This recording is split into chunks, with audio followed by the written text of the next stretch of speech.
Thank you for joining us this afternoon for this special webinar where we are going to discuss how lawyers can participate in tackling racism.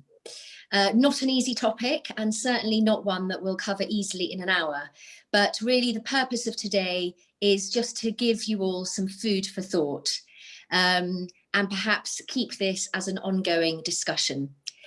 First of all, by way of introduction, my name is Paula Fudakowska. I am a lawyer working for the Foreign, Commonwealth and Development Office in London. Formerly, I was in private practice as a litigator. So the perspective that I hope to give to this discussion is one from both private practice and the public sector in the UK. Also, as some of you may know, I was the AIJA president last year, and my mandate was one of diversity. So this is certainly something that is a topic I feel particularly passionately about. I'd now like to hand over to allow my fellow panelists to introduce themselves. So I would like to pass over to Kwame Botchway. Hello, thank you, Paula. My name is Kwame Botchway. I work in the United States. I'm an impact strategist, writer and former journalist who has worked in Ghana and working in the United States now.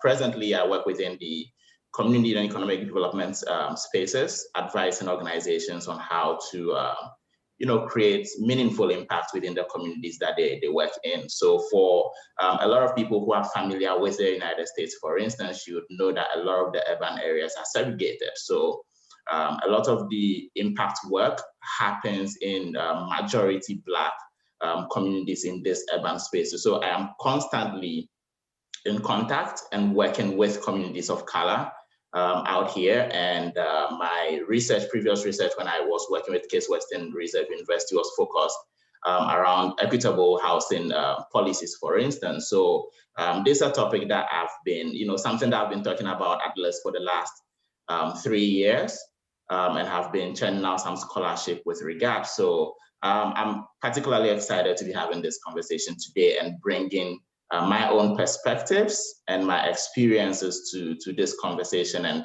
not to pretend to speak for all Black people who experience racism or anything, because it's a very visceral experience and perspective. So I'm looking forward to a really, really meaningful conversation. So thanks again for the invitation. Thank you, Kwame. And perhaps now, Michael, you would like to introduce yourself. Certainly. Thank you very much, Paolo. My name is Michael Abiodun Olatukun, and I am the Head of Public and Youth Engagement at the British Institute of International and Comparative Law. And at that organisation, my principal work is around connecting as many people from as many different walks of life as possible with empowerment through the law. And to do that, I run a programme teaching young people about human rights, the rule of law and democracy, where many of the issues and topics that will be raised in today's webinar get raised. Outside of my work at the Institute, I am the chair of the Institute of Paralegals Diversity and Inclusion Committee, which is largely around how the entry point to the legal profession becomes a bottleneck for disproportionality and some groups dominating the legal profession onwards, and how we stop that problem. So I'm very happy to be on today's call and working with colleagues to find solutions to these really tough, difficult, but important questions. Thank you very much, Michael. And then someone who needs, I think, less introduction to many of us here is our friend from Rio, Fernanda. Hi, everybody. Good morning, evening, afternoon. Well, thank you, Paula, for the flattering pre-introduction. But for those who do not know, I'm Brazilian. I'm from Rio. I'm a lawyer based in Rio. I work with private international law related to family and succession law, essentially. I was born and raised in Rio. Technically speaking, in Brazil, I'm considered to be white, but most everywhere I'm considered to be Latino, and definitely not African American. So that would be a first sparkle of discussion and thinking. And I'll be sharing with you a bit of my experience in that context, in my personal experience and also my professional experience in Brazil in this scenario, and hope to contribute to the very rich discussions we're probably going to have today with our brilliant speakers. Thank you. Thank you, Fernanda. And finally, another friend who doesn't need much introduction, Mabula, who will be our moderator today. Over to you. Yeah, thank you so much, Paula, for the pre-introduction as well. As you've heard, my name is Mbula Nzuki, and I am from Kenya. I'm a Kenyan-based lawyer. I am actually principal attorney at ML Legal, a boutique law firm based here in Nairobi, Kenya, and also double up as the contact person for AIJA in Kenya. So I'm very grateful and excited to be having this call with all of you. Today, we definitely have very good panelists lined up for us. And without further ado, I will just jump right into it. And just to give you a brief overview of what we'll be tackling today, this was packed back in 2020, the summer, when we had a brutal killing of George Floyd. And this was by a police officer, as you're all aware. And it actually sparked and unearthed a lot of century-long and deep-rooted issue of racism and brutality that's perpetrated against Black people, or generally speaking, people of color. And this, I must highlight, that is not a problem that is just unique to the US, but it's a global pandemic that we're literally dealing with. So I will invite Kwame, because he's one of us who's been working with community, and I would like you to contextualize what racism means to you from a global lens. Kwame? Yes, thank you, Mbula. So race, as we know and has been clearly established, is it's a social construct. So the idea of Blackness itself, it's not something that is cast in stone. It is something that was conceptualized for the purposes of oppressing a certain group of people who have the Black skin, like myself. And so racism itself is as old as the construct of the Black race itself. But I also want to just state that racism is by no means limited to just the Black and white dynamic. In many different places in the world, you see that there's a power structure and a hierarchy that exists where a group of people set up structures and systems so they can oppress other people. So if you go to different parts of the world, you see examples of this. You go to India, you'd see sort of the caste system that has existed there and still continues to permeate much of the society there. So at its core, racism, I think, broadly covers the marginalization, the exploitation, the oppression, and also, in most cases, violence inflicted against a group of people based on a socially constructed social hierarchy. So in the case of racism, when it relates to Black and white, there's this hierarchy that has been created where white becomes the default and then Black is the other. So based on this, Black people have been historically, for at least the last 400 years or 500 years or so, been oppressed and kept down. And that process still is ongoing. And it's happening every day around us. So with reference to what you just mentioned, the killing of George Floyd, for instance, which brought up some of the issues that America is reckoning with as far as racism is concerned, it's just a speck of the broader systemic issues that communities of color in America and in different parts of the world experience all the time. And one of my favorite speakers, the British rapper scholar, his name is Akala. Akala talks about the distortion of history, sort of as a tool for perpetuating violence against a group of people. And he goes on to state, that, Black, or the history of Africans or the history of Black people is one of the most distorted histories of the world. And so you've heard statements in even academia and in mainstream media where the idea of Africa has no history has been like widely popular and perpetuated in the past. But now we are beginning to want to change sort of this narrative. And that's why the Black History Month, for instance, becomes very critical, because we are attempting to correct the history and to rewrite the history and to tell our own story. So I just want the main point here to be that racism doesn't limit to the Black and white dynamics. It is existing in so many different societies, but because we are talking about Black Lives Matter and we are talking about Black History Month, we will focus that discussion on Black people for today.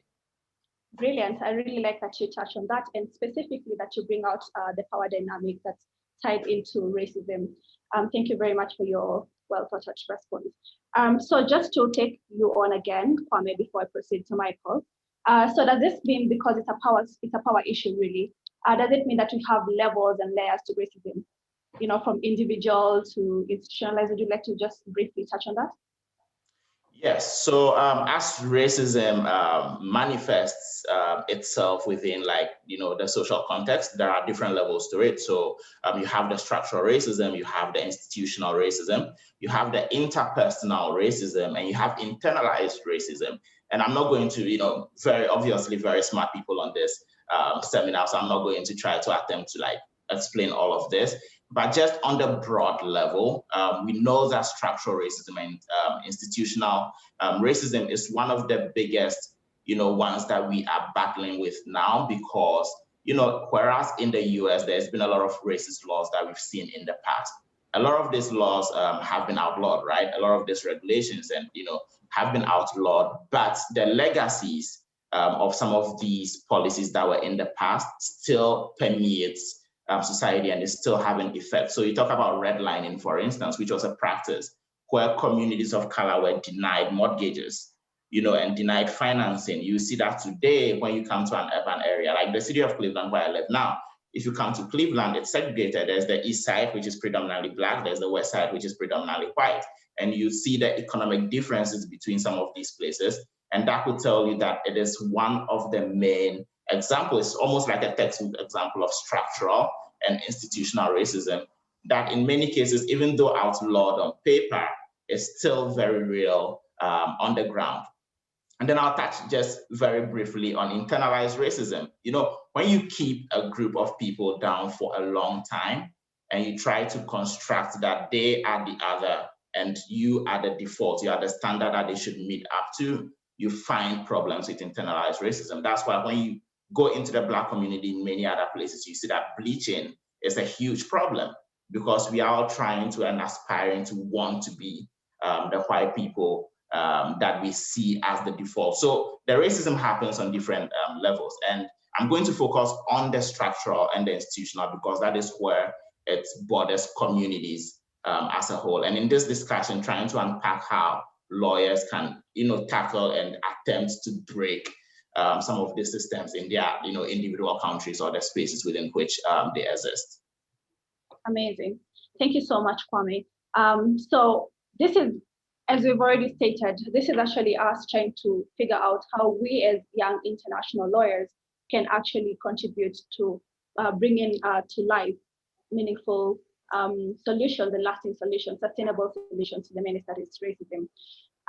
So the keyword here, young, and that takes me to Michael. Michael, you're one person who has been working for the Diversity Committee at the British Institute of International and Comparative Law. In your work, I want to believe that you've been working with young people. So what are some of the ways that you feel that young people are actually tackling the issue of racism? Thank you very much, Bula. And I think I certainly echo many of the points that Kwame made.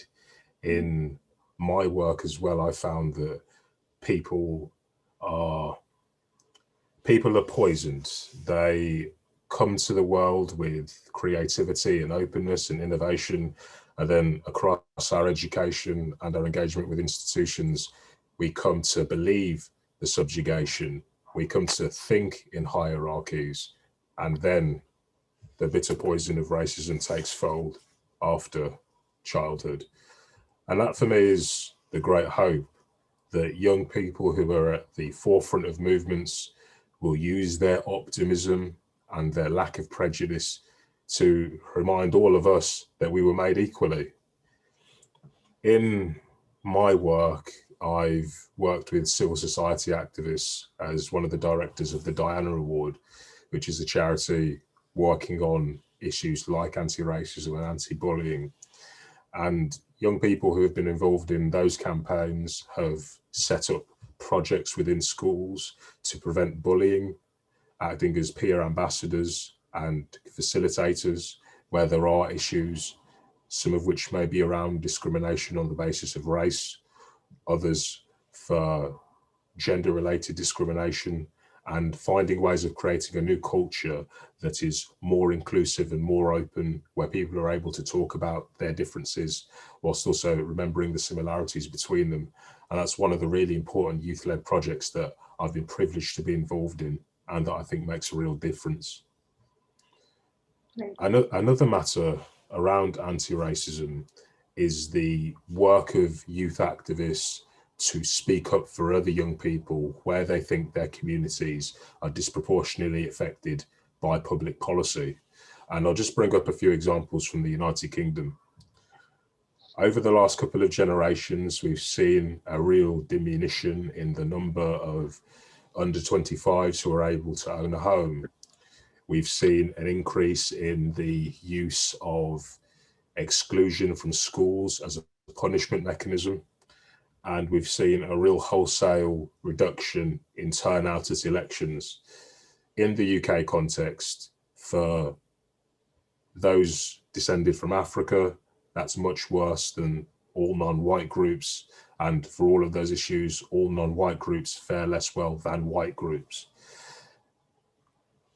And you see this conflation and compounding of race with other protected characteristics when looking at these issues that really underpins the fact that young people and young Black people are getting a particularly rough time out of public policy at the moment.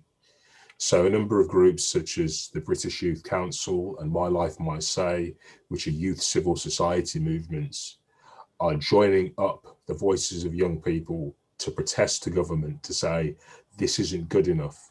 And that is what systemic racism looks like when all of these public policy issues fall upon specific groups within society. And I suppose my third hope for young people, coming back to this notion of antidotes and poisons, is that anti-racist education is one of the greatest means of preventing these systemic disadvantages and discrimination in the future, where we are giving effect to education that opens people's minds to all of the ways in which societies can subjugate particular groups. We're giving them a fighting chance of, as Kwame said, not just dealing with the legal and policy subjugation, but also going towards the social facets of racism that are all so important. Many colleagues might have engaged with the Sustainable Development Goals, and Sustainable Development Goal 4 is around education. Goal 4.7 is education for sustainable development. And I've often been quite frustrated working with international education partners around what that means. For them, education for sustainable development is often about formal political institutions. They think it's about voting. And I very rarely hear about anti-racist education in the context of that. I very rarely hear about inclusive global citizenship education, focusing on and remembering all of the ways in which we are humans with the same shared problems. And anti-racist education for me, when given to young people, empowers them to build communities that can deal with difference, but also strengthen on the basis of their similarities. And all of that, years into the future, is going to impact on what the professions look like. It's going to impact on what our legislatures look like. It's going to impact upon what arts and culture look like, where people have grown up in an education system that gives them the tools to be able to work together. That makes a really positive difference for the way that society is constructed and in minimizing race-based discrimination and systemic disadvantages. On the other hand, if we continue to poison young people with this virulent toxin that is racism, we'll end up very much in the situation that we face at present. So those were my key points around what I think the big challenges are for young people and how they're combating them. And I'd say in conclusion that I think young people really can serve as a catalyst for positive change in the world. We just need to give them the opportunity and stop wrecking them before they get a chance to. Amazing. Thank you so much, Michael. I really like that you've very much focused on education, because we truly believe education to be a true leveler for all persons across the globe. So I will circle back to you in my second round of questions, and I'll be asking you to help us figure out how the young people can actually solve the problem that you're highlighting creatively. So please, in the meantime, think about answers around that area. Thank you. So I will move now to the institutional way of tackling racism. And my next question goes to Paula.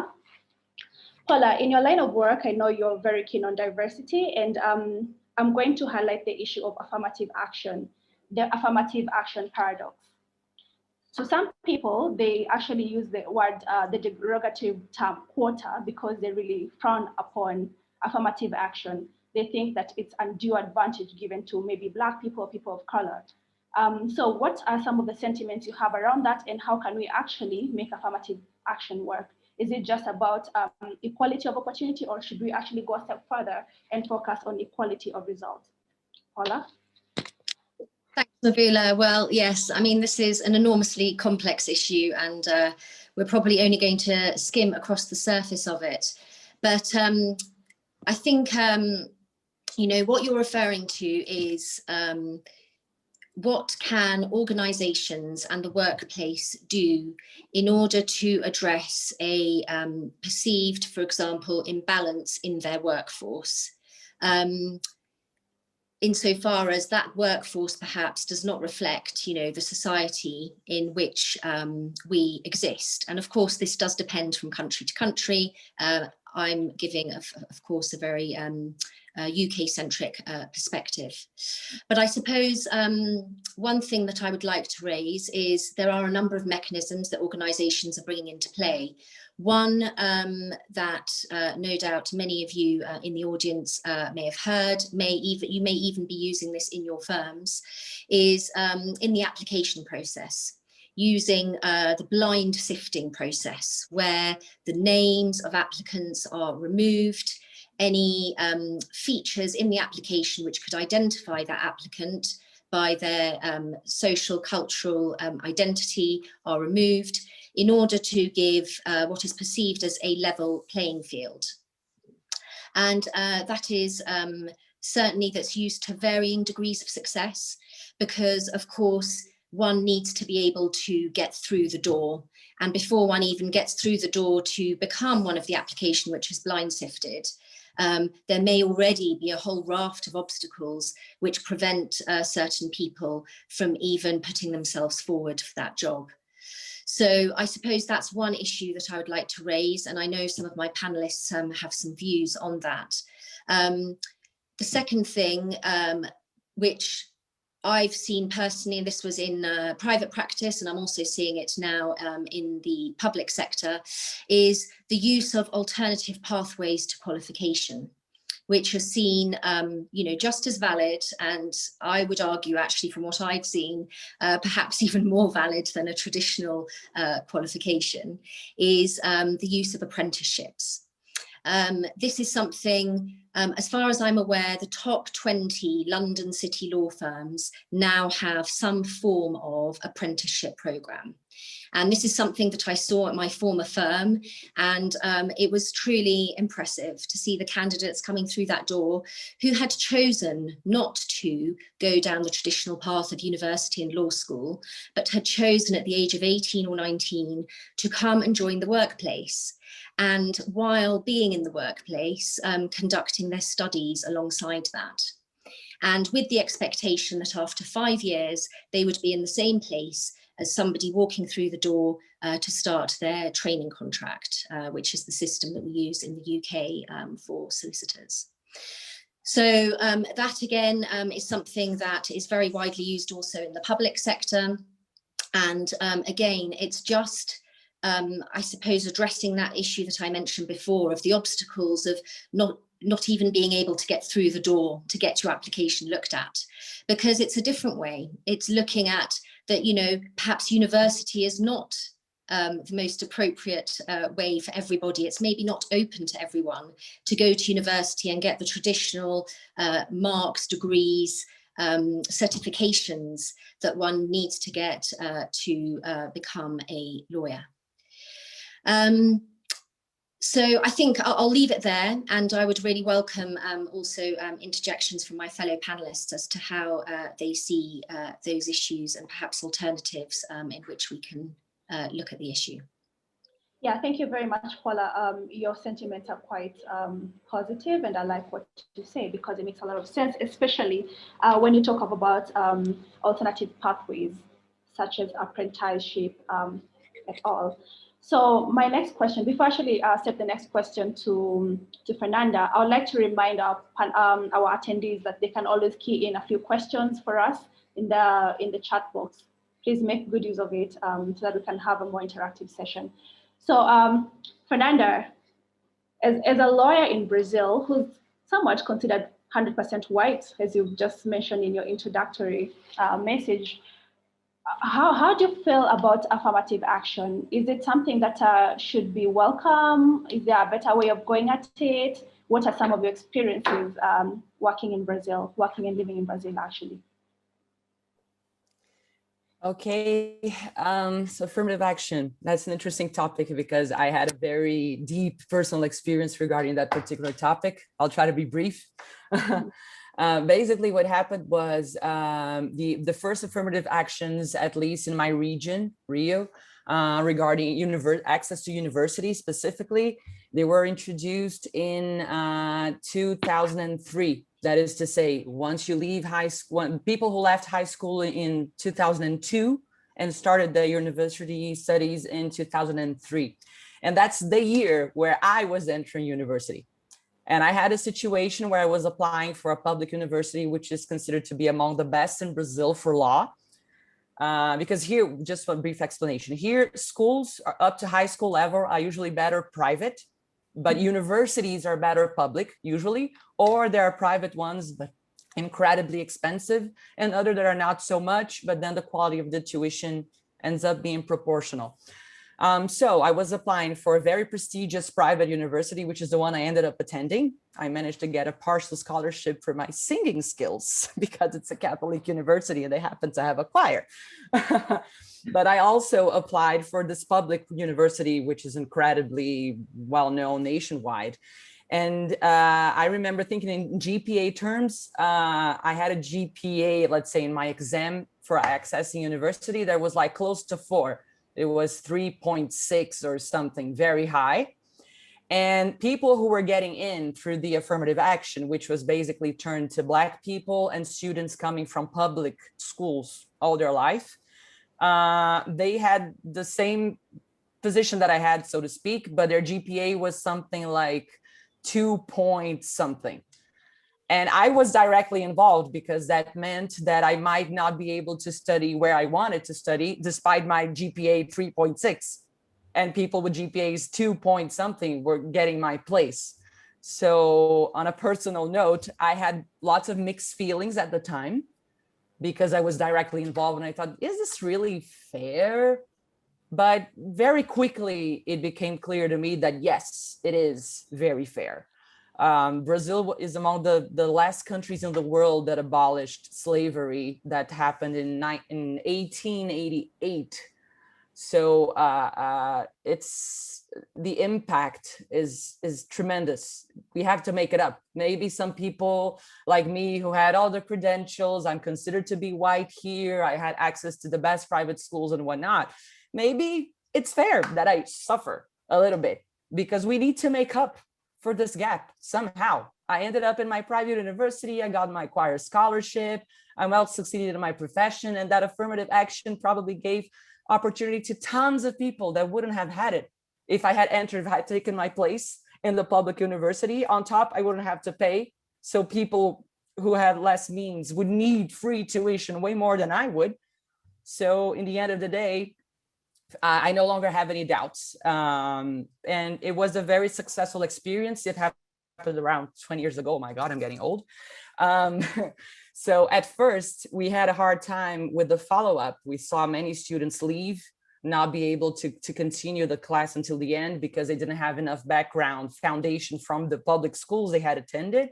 But slowly that follow-up was created, commissions within the universities to give them support, private classes, guidance of all sorts. And so happened that more and more students that got into university through affirmative action were able to complete the course. And more importantly for us lawyers, pass the bar, because that's one of the biggest problems. Is a national exam. Here it's not by state. It used to be, but many years ago that has changed. So it's a national exam. So no matter where you're coming from, you need to reach a certain grade in the same exam for everybody. So that was one of the biggest challenge, getting people that got into law school through affirmative actions to pass the bar. But that's getting better and better. But I have to say that in terms of big law firms, the last statistics I had access to through the bar date from less than 2 years ago, and approximately 1% of lawyers in bigger law firms are Black or brown, as we consider them to be in our official classification of ethnicity. So that's still very, very low. And if we think that we have 55% of a 210 million population that declares themselves Black or brown, and we have almost 1.5 million lawyers countrywide, 1% in big firms, it's too little. It shouldn't be this way. And talking about recruiting, another personal experience real quick. I was recruiting interns last year, and I had a candidate, like Paula was mentioning, it's not like a black, white application, let's say, but it didn't have pictures. Here, all family names are mostly Portuguese or somehow foreigners, but rarely African, for example, like Michael's family name or yours. This is very rare here. So through the name, I couldn't really tell. Gender is quite balanced here. So in the legal profession. So, okay, girl, whatever, her name, blah, blah, blah. When she came for the interview, she was this beautiful Black woman, Black, I love it. But she didn't speak French. And since I practiced in the French bar as well, I use that language a lot on my day-to-day. But she spoke great English, very reasonable Spanish. She had attended the same public university I wanted to go to, among the best in the country. And I was like, girl, I just wanted to hire you so much, but you don't speak French. Oh my God, what were we going to do? And I ended up not hiring her. And that's a big regret that I have. I should have done it and said, girl, let's find a way where you can take like 2 or 3 hours of your internship to study French as we go. But I should have hired her. I mean, I wonder how she is right now, but maybe I missed a big chance of giving her an opportunity that would have been so valuable for her. Hopefully she managed to get a good position somewhere else. But today I think about it and I said, she was very clever. She would have picked it up easily. I should have recruited her. Anyway, so these are the day-to-day challenges that we have to face. And other than that, as I said, here I'm considered to be white, so I never had situations with bias against myself directly, obviously, but I had situations where I had the opposing counsel who was Black, and I could see people like, are you really a lawyer? Like actually doubting them to be a lawyer to begin with, just because of their complexion. I was like, what's going on here? I just had to intervene somehow. Or situations where in my private life, I had relationships with Black people, and I felt that being white, I had to be the person, let's say, bringing some legitimacy to a certain situation. Let's say we went to this fancy Japanese restaurant, we got in, and for like 3 seconds, the whole restaurant would just stop talking and look at us. And then I started doing the talking. Okay, where are we going to get a table? Here, there, what do you think? And then people are like, okay, she's white, all good. But I wonder if it was a couple of a Black and a Black woman and a man, how it would have been. I don't know. Taking taxis in the street. If my boyfriend did it, cars wouldn't stop. They assumed that they would be mugged or something. So I had to be the one making the gesture. Then when he went in the taxi right after me, I noticed sometimes the cab driver was like, he had like 2 seconds of like, what's going on? Is she being mugged? Am I being mugged? Until he realized, no, it's her boyfriend. So it really hurts. It's not personally directed to me, but it really hurts. And we have been improving, but there's still a lot of work to be done in every way. Oh, I'm talking too much. Let's leave the floor for everybody else. Thank you. Thank you so much, Fernanda. I take note of what you say, and that makes me think of how some people try to compensate for some of these injustices. Yeah. So some of my colleagues, like for instance, say in AIJA will say, oh, you actually, you're not really, I don't think of you as a Black person. And to them, they think they're actually saying a good thing. So that brings me to something very critical. Legally, we want us to be colorblind, but socially, that would be detrimental. And I would like Kwame to say something about that. Yes, thanks so much, Fernanda, for just the vulnerability and sharing your own personal experience. I think you definitely touched on sort of the intersectionality of your experience as well. So thanks about that. I think I want to touch on two things just quickly. One is just sort of on affirmative action, and then the second part is just on the Black experience and the color blindness that Mbula just mentioned. So as far as affirmative action is concerned, it's something that I've thought about very critically, because I think I shared with you guys that when I came to the United States to study, when I was coming to get my master's, I had a full ride scholarship to come study. I was in a fellowship of just 7 people that are accepted into the school every year. Top 10 school, African dude popping out of nowhere, competing with all these white people. Like, the school is majority white. I think there were like maybe 10 of us Black people in my cohort. And so the first assumption was that I probably came in through affirmative action, which was not true, because in my heart of hearts, I knew I was smarter than a lot of them, not to my own horn, but also I came in with really good grades. So when people talk about affirmative action, I think there are a couple of things that need to be kept in mind. One is not, affirmative action is not about the lack of talent on the side of the people who have been admitted. It's a lack of opportunity. That is one. Second is that when, I think, Fernanda, not to call you out, but call you in rather, when you talked about when you lost your spot in getting into the school, for instance, you termed it as suffering. I would beg to differ there. I would term it as you paying your due to society in a way that this marginalized, oppressed people have been doing for many hundreds of years. So it's Absolutely. like, that's where the equity comes in. The third thing I want to say is that affirmative action is not about the lowering of the standards. It is about leveling the playing field. And then the final thing I want to talk about is it is also the removal of barriers that prevent marginalized people from getting into certain professional spaces that they have historically been barred from getting into. And so I think of affirmative action sometimes, and I juxtapose it to like legacy admissions that we know is huge in some law schools, especially here in the United States, where your dad has been a Harvard, alum, you have the opportunity to also get into Harvard. So those are some of my thoughts on affirmative action. To the specific issue of color blindness, I think that Trevor Noah makes a joke. He says, like, if you are colorblind, what do you do when you get to the traffic light? Do you just run through and say, I'm colorblind? I can, on the specific issue of color blindness, I think it does a disservice in many ways, because I think the assumption usually is if I decide that I'm not going to collect any demographic identifiers, then there's the opportunity for me to be fair. But that comes to some level of equality, but it is not equity, because equity has to be intentional. So the intentionality comes in collecting those identifiers and making the conscious decision to ensure that you are giving these people the opportunity to come into the organization or to participate in wherever it is. And so that's also another important point that I feel should be raised. So that's just, briefly my thoughts on this. Okay, thank you very much, Kwame. And I'd like to call the meeting in order just a little bit. So this is about us realizing that, yes, racism is a problem that has been entrenched for centuries. So we will not purport to even solve it overnight, correct? But I think this is a very good platform because we have these diverse speakers and also a very diverse audience out there. And I'd like now to invite each one of us, the panelists, to give us a practical carry home point.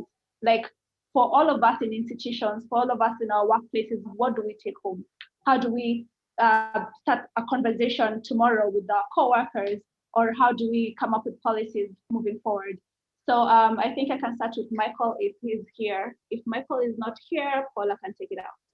Yes, I am still here. I just had a knock at the door to deal with a sofa I didn't know was being delivered, but I am now back. I think there's a few things that lawyers in particular can do. And I'd like to come back to one of the things I said at the outset, which was we are a problem. We concentrate legal knowledge in the hands of very, very few within society. And as such, the ability to know what to do when you face a legal problem is hidden behind a professional door. In the UK, we have acknowledged that because of the issues around inequality of education, the difficulties around socioeconomic circumstances and prisms through which racism is viewed, Black people are much less likely to either know that they have a legal problem or to get legal advice in the English and Welsh context. And the models of pro bono that arose after George Floyd's murder, I think, are really worth considering and replicating elsewhere. So One Case at a Time was a pro bono initiative set up by 4 Black lawyers that was essentially about providing free civil advice to people from Black communities. And across the pandemic, we've seen what I believe is the lowest employment point since the Second World War in the UK, where many people have been dismissed from their jobs, and giving people legal advice around unfair dismissal, harassment and discrimination has been a really key thing that came out of One Case at a Time as an initiative providing pro bono to that community. We also saw, and this is a slightly more political form of pro bono, Black Legal Support UK, which essentially was the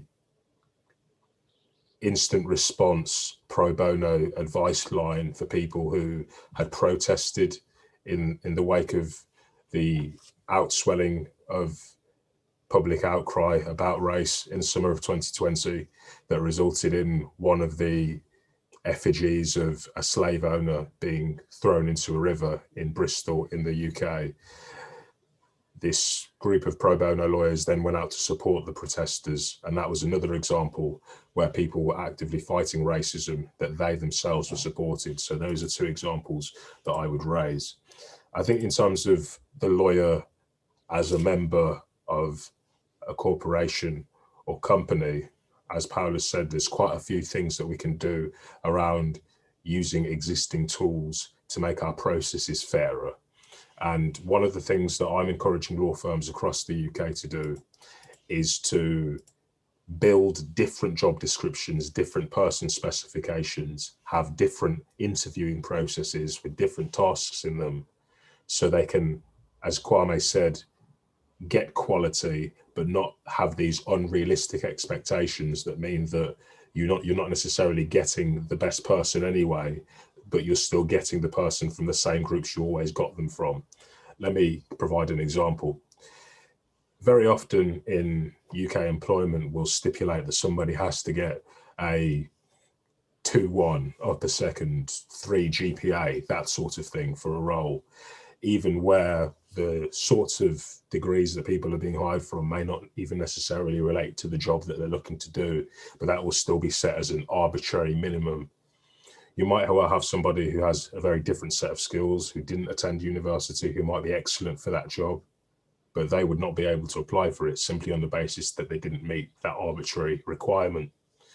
If you instead had a process that didn't look at that, but had them do a piece of work that was prepared beforehand or to submit a video, that might well see you really broaden the scope of who you're recruiting. And it's questions like that, contextualizing the recruitment process around the sort of skills you actually need for the job, rather than having recourse to the traditional, this is the way we've always done it, so let's do it again recruitment model, that I think might make a real difference in opening up the workplace to a broader range of people. So I think being comfortable with the radical aspect of trying to tackle racism is something that I think lawyers need to do more of. We tend to focus on the deficit model, where if we can see a blatant disregard for someone's rights, that's when we act. I think we need to be comfortable thinking more proactively before there's a specific instance that we can rally against to be able to tackle the system. And that more broadly is what I think lawyers should be looking to do. Beautiful, quite beautiful insight, I must add. Thank you so much, Michael, for that. So the next opportunity I'm going to give to Fernanda, just right before I come back to Paula. Sorry, Paula, for that. Yeah, so Fernanda, what is it that you guys are doing down, is it down or up in Brazil? I have no sense of direction, sorry. In Brazil to at least, you know, give proper institutional remedy to the challenges as we face as Black people, the Black people in Brazil. Well, as I had mentioned briefly, we abolished slavery 1888. So historically, that's yesterday. And 100 years after that, we had our current constitution from 1988. And that's when first racism became an actual crime, defined so. And there's no prescription for this crime, and there's no bail accepted. So it's considered to be really a serious crime. And that definitely helped, that gave a boost in preventing racism practices on day-to-day life, let's say. Quickly, I would mention also that we also have this thing of washing off the Blackness, because we have lots of mixture here, obviously. And then the more white people mate, let's put it this way, with Black people and their children become more and more white, people are like, oh, you're not even that Black, as if it was a compliment. So this is something awful that happens here. And this kind of law exactly tries to make these things slowly fade away. We have a National Day of Black Awareness. It's November 20th. And it's a day where we are meant to think about fighting slavery, because we have modern slavery till today in the countryside, in poorer places that we don't even know, even though it's obviously not official anymore. And recognizing the importance of fighting racism and all that. And ironically, November 20th, just now, 2020, after George Floyd, that very same day, we had our own George Floyd murdered in a supermarket in Carrefour by security staff who assumed he was robbing something, but he was not.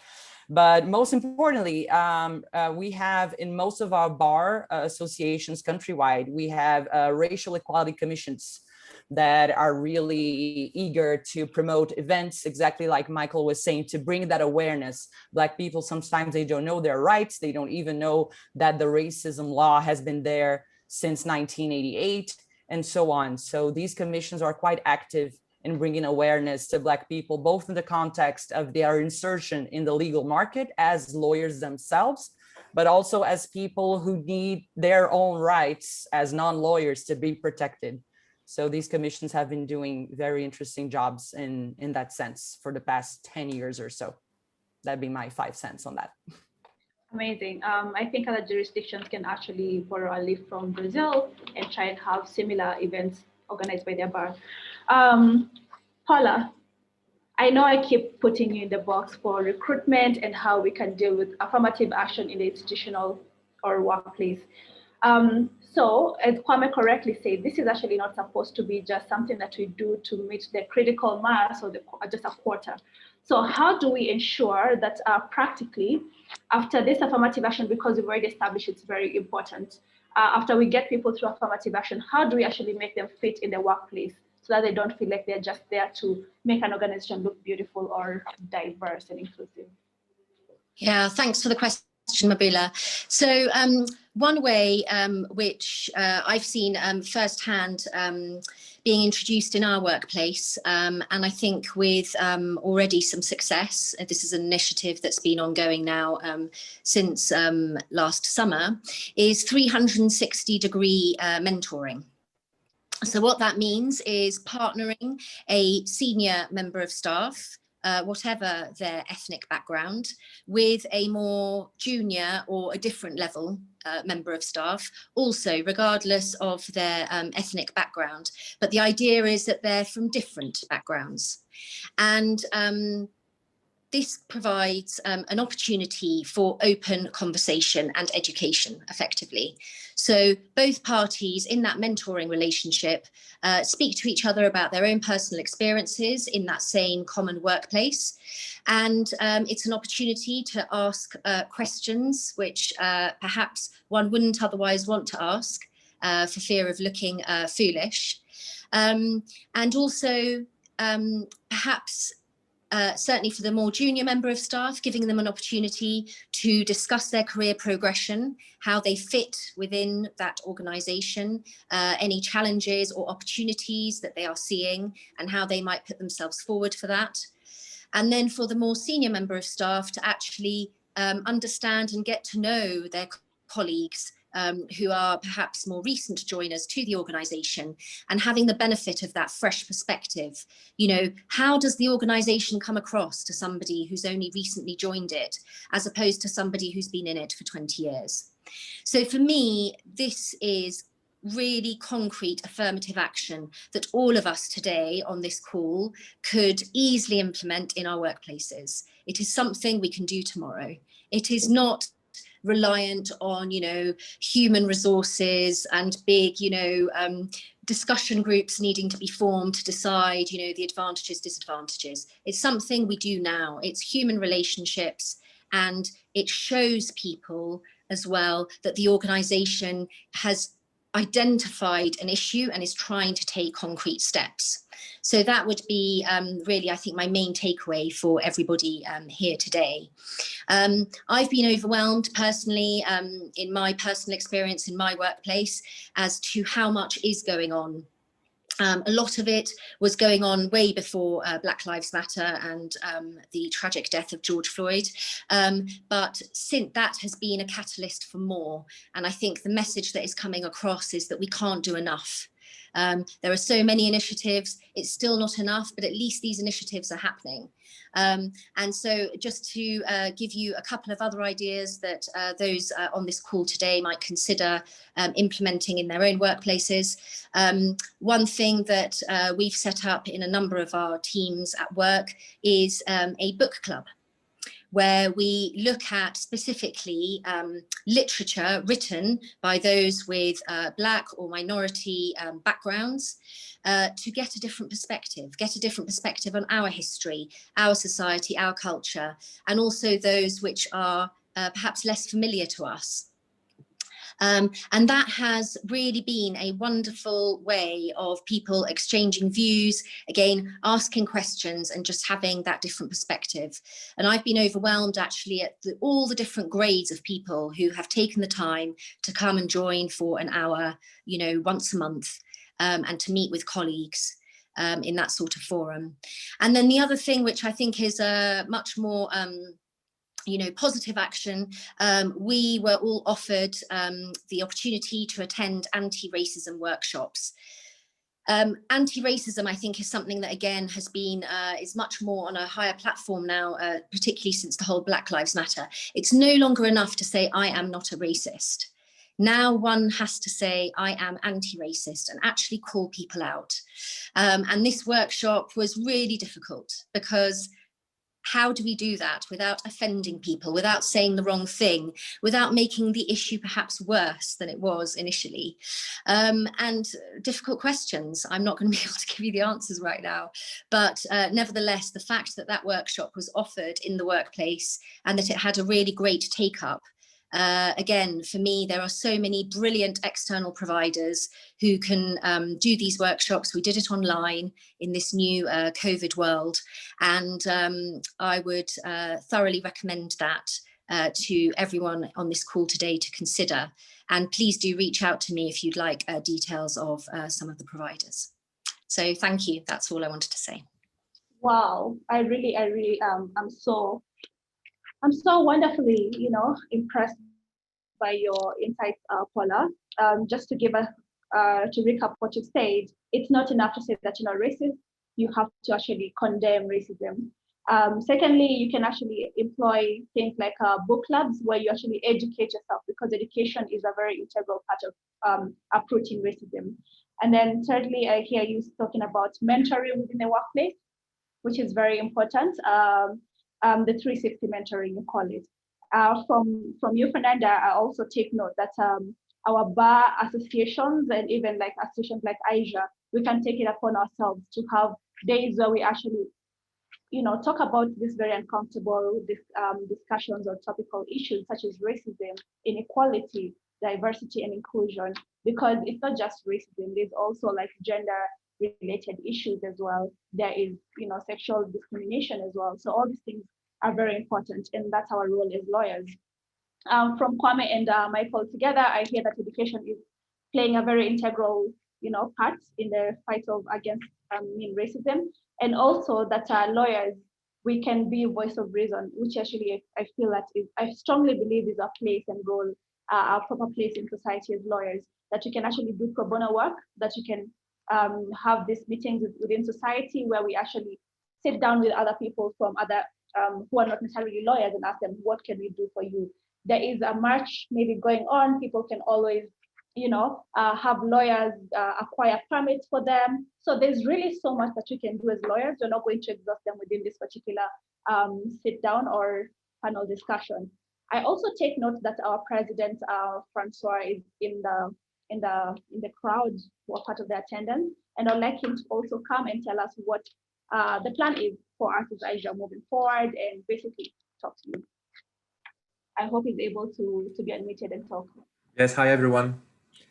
Hi. First of all, I really want to thank Paola, yourself, Mbula, Kwame, Michael, and Fernanda for your very interesting discussion. I'm overwhelmed and extremely proud that we can continue moving forward. I know that, Paola, and I was an aficionado of her, managed to bring in diversity at such a high level last year. And I think it is very important to continue to strive forward to make sure that we can keep on bringing this. And I really appreciated the approach of the reflection and how positive and instructive you managed to be. So I really want to thank you. Fernanda, you have to call back this woman to see if she has learned French, and I will take her in my firm. Brilliant. I'll track her down. Let's make it happen. I don't speak good French anyways, so we'll be able to exchange. Poor Francois. Very seriously, I think that we are very far away from, and I agree that we talk a lot from a legal point of view, but I think practice makes perfect. And it is so easy to know that there are texts here and there that can show that things could be done. But I think acting is the first step towards change. So I can't thank you enough to make sure that we are aware of this and we take the energy to try to change it from our first level, if anything else. Amazing. Thank you very much, Mr. President. We really appreciate your input. I'm just wondering from our attendees if there's anyone who would like to say anything very briefly, because I think we've exhausted our 1 hour. How fast time flies. Anyone else who would like to say anything before we conclude this? And also, just part of our housekeeping, we're going to be sharing some of these pointers tomorrow through our LinkedIn, the website, and other social media channels. So you have nothing to worry about. We'll share all these, take-home points with you. Well, if I could very briefly make a point, Mm-hmm. I think for me, it's really important that we acknowledge some of the difficulties that civil society faces at the moment. And I imagine everyone on this call will have experienced some situation where an NGO has been censored or stifled in their national context. So helping people with the textual matters that they're facing and what's a bit of a crackdown on the rule of law and democracy across the world, I think is a really important thing that lawyers can be doing. But I also think that the tactics that civil society use in trying to implement change sometimes don't have sufficient understanding of the causes of action and legal hooks that are required. And if you do have the opportunity to work with your local Amnesty International branch or whatever equivalent is campaigning on an issue, where you spot that they haven't quite understood the requirements for judicial review or something like that, please help them. They need it and it will make a difference. Perfect. Thank you so much. From the Q&A end, I can see Renata Shaw say, thank you, Kwame Botchway. So you also needed comments regarding affirmative action. Vickers, I hope I'm not butchering your name, says thank you so much. There's another one that disappeared from Agatha, but she was basically also saying thank you so much for the webinar and discussion.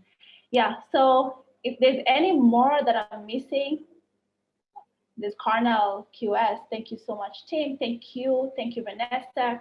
Yeah, so basically we're grateful that you find this very helpful. We've really appreciated having you here. And I think Paula will just wind up for us because our time is really done. But we're so grateful. Thank you so much to all the panelists. Thank you very much, and see you all next time. Let's keep the conversation going. Bye, everyone. Bye-bye. Thank you.